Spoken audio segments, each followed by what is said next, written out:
আল্লাহ পাকের পরিকল্পনা দেখুন, যে নবী মুহাম্মদ সাল্লাল্লাহু আলাইহি ওয়াসাল্লামকে মক্কা থেকে তাড়িয়ে দিচ্ছে মানুষ, আল্লাহ রাব্বুল আলামিন সেই মক্কা নবীর পায়ের সামনে এনে দিলেন। সুবহানাল্লাহ। মাত্র 8 বছরের ব্যবধানে। যে বদর যুদ্ধে মুসলিমদেরকে একদম নিঃশেষ করে দেওয়ার প্ল্যান করা হয়েছে, ওই বদরেই আল্লাহ রাব্বুল আলামিন আবু জাহেলের মৃত্যু লিখে রাখলেন।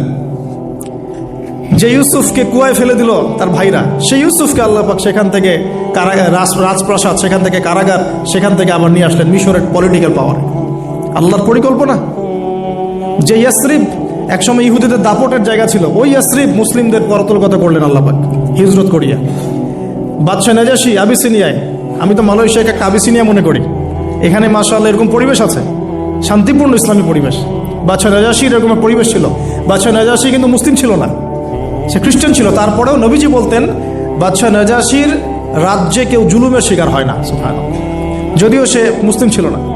ওখানে ইসলাম নিয়ে গেলেন